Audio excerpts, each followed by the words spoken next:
So we have been talking about factors, and I want to add to a little bit to what you know about factors and extend just a little bit, and talk about what proper factors are. Proper factors are pretty much just like factors except for one thing. A proper factor of a number is any factor of a number except for the number itself. So for example, the proper factors of 10 are 1, 2, and 5. So if we look at the numbers that we've already sort of considered in terms of their factors, the proper factors of 16 would be everything that is a factor of 16 excluding 16. So 1, 2, 4, and 8. The proper factors of 51 would be all the factors of 51 except 51. So 1, 3, and 17. The proper factors of 13 would be all the factors of 13 except 13. So 1. The proper factors of 48 would be all the factors of 48 except 48. So the proper factors of 48 are 1, 2, 3, 4, 6, 8, 12, 16, and 24. Now, what we can use those proper factors for is we can use them to classify numbers as either abundant, deficient, or perfect based on the sum of those proper factors. So what I mean by that, for example, is an abundant number is a number whose proper factors have a sum greater than the number itself.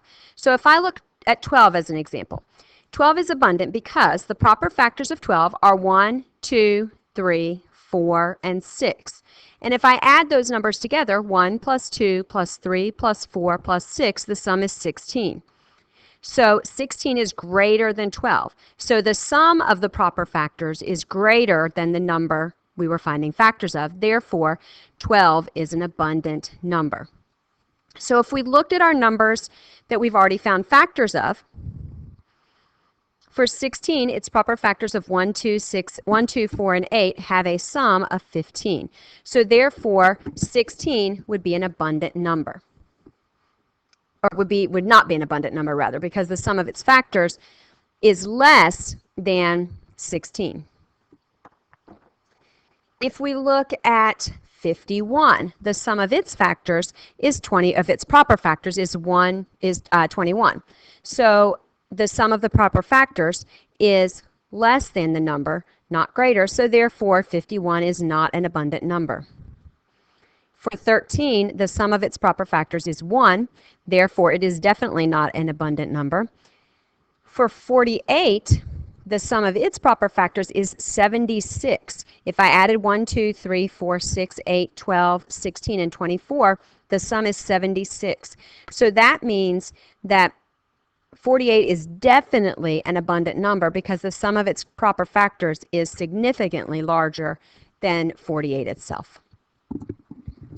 Now, when we have numbers where that sum is less, then those are called deficient numbers. So a deficient number is a number whose proper factors have a sum less than the number itself.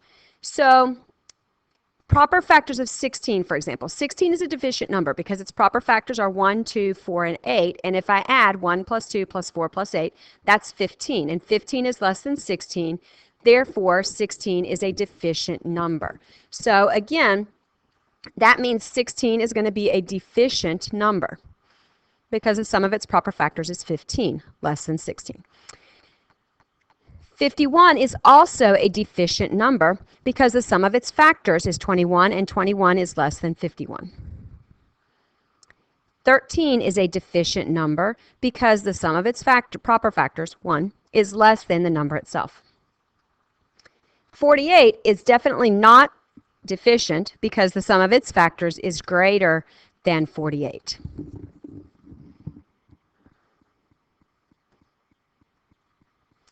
So a perfect number then is a number whose proper factors have a sum that is exactly equal to the number itself. 6 is an example of that because the proper factors of 6 are 1, 2, and 3, and 1 plus 2 plus 3 equals 6. And since that means that the sum of the proper factors is equal to the number, then 6 is a perfect number. So if we look at our examples, none of these are perfect numbers because none of them have a sum of the proper factors that is equal to the number. So just to go back and review, then we would say that 16 is a deficient number because the sum of its factors, 15, is less than the number. 51 is also a deficient number, and that is because the sum, 21, is less than 51. 13 is a deficient number, and it is a deficient number because 1, the sum of its proper factors, is less than 13. 48 is an abundant number, and it is abundant because the sum of its factors, 76, is greater than 48. And you might say, why in the world does this possibly matter? Well, it really doesn't. It's not something we use a lot. It is kind of just a fun number thing to work with, perhaps, but it's also important as you look at more abundant and deficient numbers and perfect numbers and that sort of thing, you're going to notice that a lot of our abundant numbers and perfect numbers are numbers that you often buy multi-packs of. For example, it is not uncommon for things to come in packs, maybe not of 48, but if you're buying really big things at Sam's Club or something like that, maybe in packs of 48. Some of our other abundant numbers, you're going to do some work and you'll find some more abundant numbers, and you will find that those are quantities that you typically buy things in. For example, you don't normally buy 13 of something because 13, the only way you can arrange 13 of an item is in a 1 by 13 array. If, however, you have an abundant number, something like 12, for example, we said 12 was an abundant number, and so 12 being an abundant number, what that means is it has lots of factors. So that means that there's lots of ways that you could arrange 12 of something. You could arrange them in a 1 by 12 array, but you could also do a 2 by 6 array. You could also do a 3 by 4 array. So you'll find that these numbers that you're finding that are abundant numbers or perfect numbers, you're going to see, it's going to make sense. You're going to say, oh, wait, a lot of those are what quantities I buy when I buy large packages of something. So that's one place where you would see that idea used. So, and the other thing, like I say, is it's just kind of a neat, interesting thing to know, and it helps us to further think about numbers.